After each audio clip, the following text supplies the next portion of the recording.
Hi there, my name is Katie Idzorik, and I am a PhD student living in Seattle, Washington. I study city planning, and today I am really excited to read to you a story that I grew up with that I really loved and still love, called The Girl Who Loved Wild Horses by Paul Goble. This book. And Paul Goble is both the author and the illustrator of this book. The book won the Caldecott Medal in 1979, and that's a prize for the most distinguished illustrated children's book of the year. And I think when you see the illustrations, maybe you'll understand why it won that prize, but I'll do my best to show them to you. A couple of things that I think are important to know about this book. The author, Paul Goble, although he grew up in Britain, he moved to the United States in the 1970s to South Dakota, and he got to know the Plains Indian community very well. He spent a lot of time with the tribe there, learning their stories, getting to know the elders, reading to the children, and was eventually adopted by Chief Edgar Red Cloud. And in Paul Goble's stories, including this one, he tries to retell some of the stories that he heard, both in words and pictures, in ways that are true to what he heard from the Plains Indian folks. So I think that's an important backstory. I also think some of the important themes in this book that maybe you'll catch on and maybe you'll find some others are being able to see beauty in others, appreciating that, and being able to follow your own path. And then finally, I think an important lesson is maybe letting go of something, being able to let go of something that you love. So with that, I'm going to flip the camera over so you can see the illustrations, and I hope you enjoy the story. So this is The Girl Who Loved Wild Horses by Paul Goble.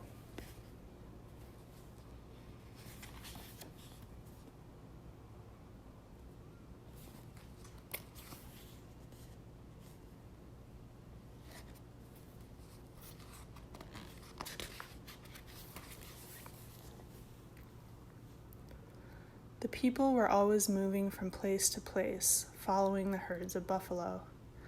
They had many horses to carry the teepees and all their belongings. They trained their fastest horses to hunt the buffalo.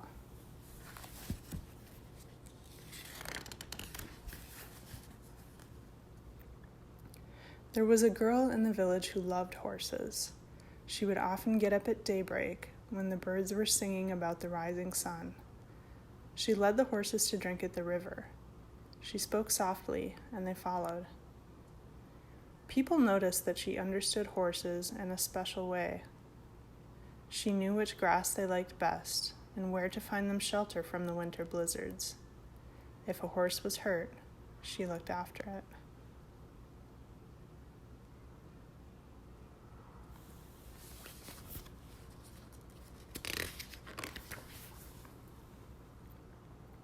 Every day when she helped her mother carry water and collect firewood, she would run off to be with the horses. She stayed with them in the meadows, but was careful never to go beyond sight of home. One hot day when the sun was overhead, she felt sleepy. She spread her blanket and lay down. It was nice to hear the horses eating and moving slowly among the flowers. Soon she fell asleep. A faint rumble of distant thunder did not waken her. Angry clouds began to roll out across the sky, with lightning flashing in the darkness beneath. But the fresh breeze and scent of rain made her sleep soundly.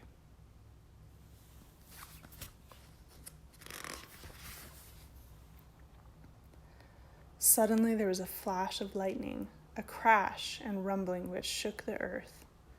The girl leapt to her feet in fright. Everything was awake. Horses were rearing up on their hind legs and snorting in terror. She grabbed a horse's mane and jumped on his back.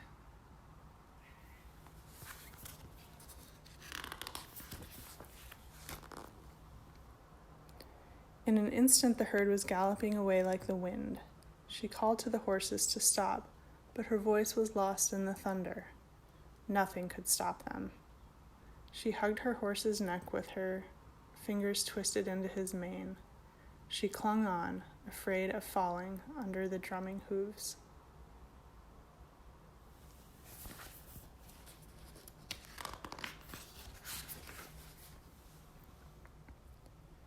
The horses galloped faster and faster, pursued by the thunder and lightning.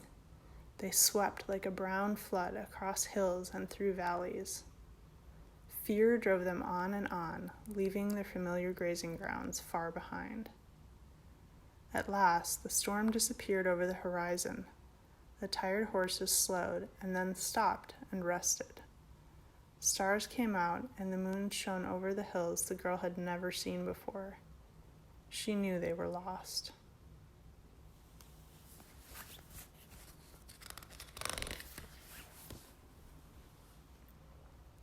Next morning she was wakened by a loud neighing. A beautiful spotted stallion was prancing to and fro in front of her, stamping his hooves and shaking his mane. He was strong and proud and more handsome than any horse she had ever dreamed of. He told her that he was the leader of all the wild horses who roamed the hills. He welcomed her to live with them. She was glad, and all her horses lifted their heads and neighed joyfully, happy to be free with the wild horses.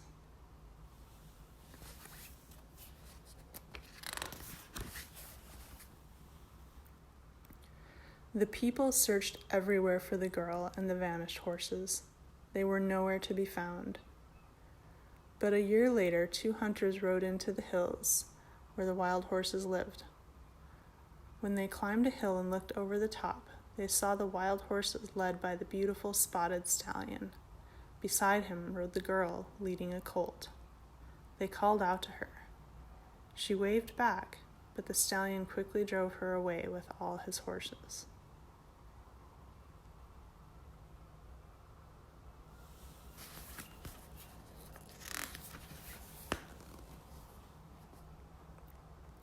The hunters galloped home and told what they had seen. The men mounted their fastest horses and set out at once. It was a long chase. The stallion defended the girl and the colt. He circled round and round them so that the riders could not get near. He tried to catch them with ropes, but he dodged them. He had no fear. His eyes shone like cold stars. He snorted, and his hooves struck, fast as lightning. The riders admired his courage. They might never have caught the girl, except her horse stumbled, and she fell.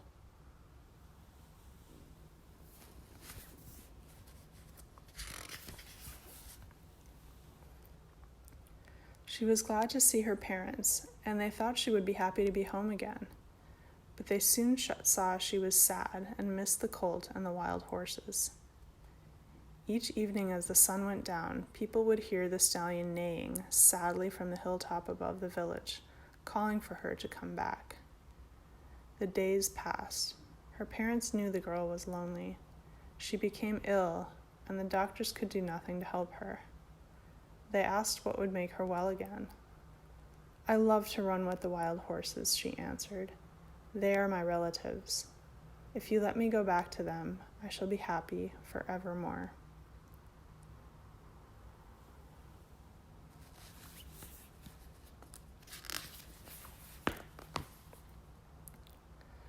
Her parents loved her and agreed that she should go back to live with the wild horses. They gave her a beautiful dress and the best horse in the village to ride. The spotted stallion led his wild horses down from the hills. The people gave them fine things to wear, colorful blankets, and decorated saddles. They painted designs on their bodies and tied eagle feathers and ribbons into their manes and tails. In return, the girl gave the colt to her parents. Everyone was joyful.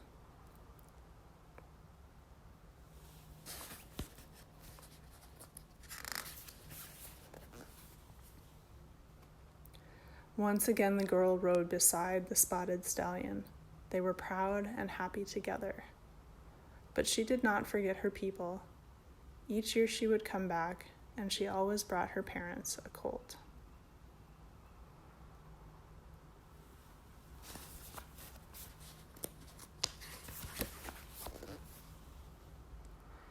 And then one year she did not return, and was never seen again. But when hunters next saw the wild horses, there galloped beside the mighty stallion a beautiful mare with a mane and tail floating like wispy clouds around her. They said the girl had surely become one of the wild horses at last. Today we are still glad to remember that we have relatives among the horse people, and it gives us joy to see the wild horses running free. Our thoughts fly with them.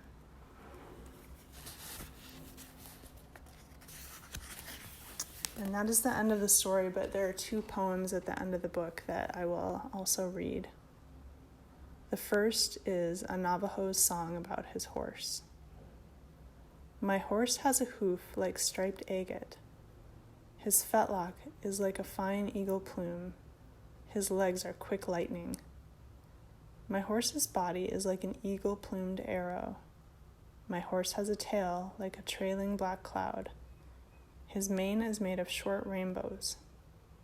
My horse's ears are made of round corn. My horse's eyes are made of big stars. My horse's teeth are made of white shell. The long rainbow in his mouth is for a bridle, and with it I guide him. And the second poem. Black Elk and Oglala Sioux had a dream in which he heard a stallion sing a song. My horses prancing, they are coming. My horses neighing, they are coming. Prancing, they are coming. All over the universe they come. They will dance, may you behold them. A horse nation, they will dance, may you behold them. So that is the end of the book. And thank you very much for listening. I hope that you enjoyed it as much as I did.